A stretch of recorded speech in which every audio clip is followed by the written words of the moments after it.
Hola, soy Mario. Bienvenidos a Canolis y Balas.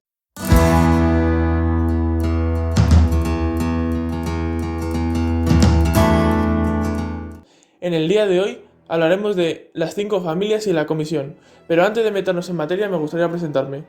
Este canal va a estar dedicado a subir pequeñas píldoras de historias sobre la mafia, sobre la Cosa Nostra y sobre la cultura italoamericana mafiosa y organizada en Estados Unidos.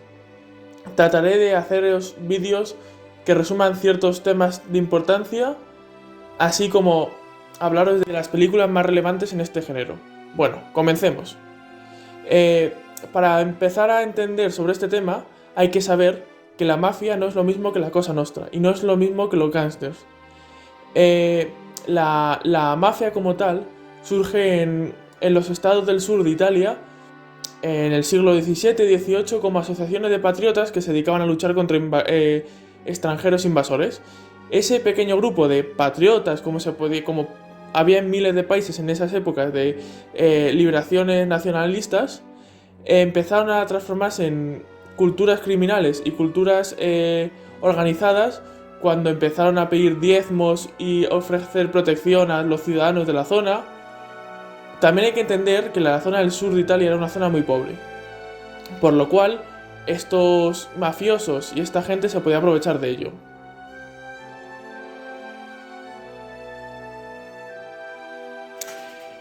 La mafia solo se sitúa en Italia. En Estados Unidos no está la mafia como tal, ahora hablaremos de ello. Pues cuando la situación en Italia empezó a empeorar tanto por tensiones internas como la Primera Guerra Mundial y crisis económicas, Estados Unidos fue el país que acogió a la gran mayoría de italianos. Ya Estados Unidos lo venía haciendo antes con Alemania, Irlanda. Irlanda fue un caso muy sonado porque se empezaron a acoger un montón de inmigrantes que formaron parte de la sociedad. Y bueno, les tocó al inicio del siglo XX a los italianos. Los italianos venían de una cultura muy religiosa, muy cerrada, sobre todo en el sur de Italia, como ya hemos dicho antes, zonas de Sicilia, Nápoles, Calabrese, ese tipo de zonas. Y claro, era un impacto cultural de llegar unas gentes de pueblo a una gran ciudad, un choque cultural muy importante. Entonces, a esta gran ciudad, que al principio solía ser Nueva York y luego se van distribuyendo a otras ciudades como Buffalo, Chicago o de la zona del norte, todos estos inmigrantes llegaban por la isla Ellis. Una vez que llegaron estos inmigrantes también aparecieron los primeros mafiosos que venían de Italia. Aquí pronto se dieron cuenta que la técnica de sobornar y amenazar al resto de compatriotas no le funcionaría porque rápidamente los ciudadanos italoamericanos podían ir a la policía y se les acabaría el chiringuito, por lo que empezaron a prestarles otro tipo de servicios de protección, servicios de transporte de alimentos que no se podían conseguir tan fácilmente. Eran como unos patrones. Total, que la mafia estuvo operando con la misma forma que en Sicilia, en esta parte del sur de Italia, en Estados Unidos, durante muchos años. Como decía antes, no se llamó mafia, se llamó la Cosa Nostra, porque la mafia solo existió en Italia y la adaptación a Estados Unidos fue la Cosa Nostra. Bien, ahora que conocéis cómo se instaló la Cosa Nostra en Estados Unidos, es hora de que os hable de cómo se llegó a formar la comisión.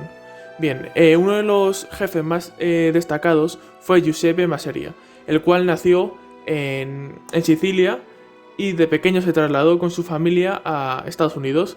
Desde pequeño se organizó en pandillas en la zona de Manhattan, se dedicó a dar palizas, se fue introduciendo al mundo criminal. Así fue ascendiendo hasta que se convirtió en el jefe de la familia Morello. Tenía a su cargo a un lugarteniente del que luego hablaremos y que fue el creador de la comisión, el cual era Charles Lucky Luciano.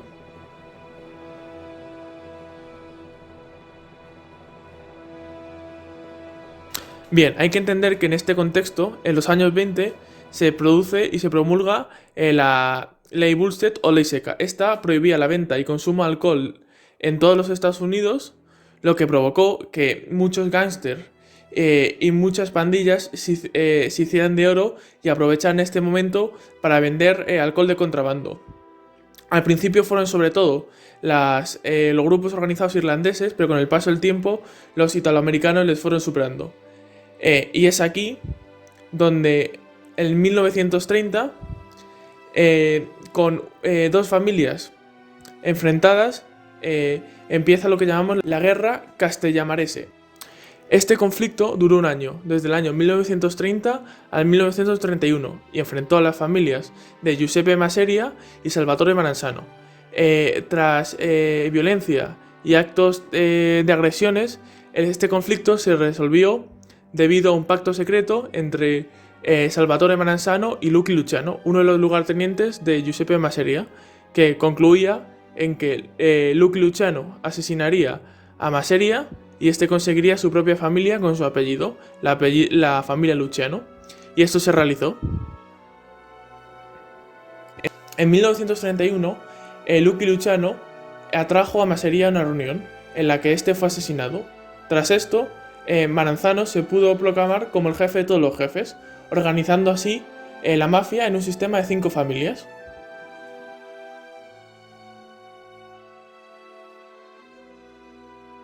Estas 5 familias eran la Maranzano, la Profasi, la Mangano, la Luciano y la Galigliano. Pero aunque estaban en igualdad de condiciones, la familia Maranzano estaba por encima de todas y Maranzano en persona era el que dirigía a toda la mafia estadounidense. Esto no le pareció bien a Charles Lucky Luciano, por lo cual, junto con su amigo de la infancia, Mayor Lansky, un gángster judío, contrató a 5 tiradores judíos para que mataran en su oficina a Maranzano. Con esto se le permitió a Lucky Luciano liderar a las 5 familias, lo cual él descartó, creando así el sistema de la comisión, en el que las 5 familias tenían el mismo número de oportunidades y estaban igualadas en poder. ¿Cómo funcionaban estas 5 familias? Estas 5 familias, a su vez, representaban a otras pequeñas familias de otras partes de Estados Unidos, ya que estas 5 familias eran específicamente de la zona de Nueva York. Así, una familia podía representar a otras pequeñas familias de Nueva Jersey o del Medio Oeste, Chicago o otra zona de Estados Unidos. También se creó el sistema de la comisión, en el que para asesinar a un miembro de la mafia, de la Cosa Nostra en este caso, se tenía que pedir permiso y crear una reunión para valorarlo, y si todos los jefes estaban de acuerdo se permitía el asesinato. Con esto se quería y se esperaba acabar con las disputas internas para que el negocio fluyera.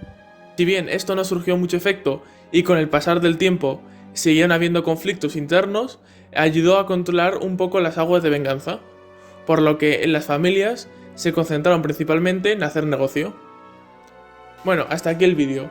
Espero que os haya gustado, que os haya entretenido. Para la próxima vez intentaré mejorar en todo lo posible y cambiar todos los fallos o defectos que tenga este primer vídeo. Y en los próximos temas pues hablarán de otras historias de la mafia, o hablaremos de la mafia italoamericana en medios de ocio, como puede ser serie de televisión o películas. Así que agradezco comentarios y nada. Y nos vemos en el siguiente vídeo. Muchas gracias.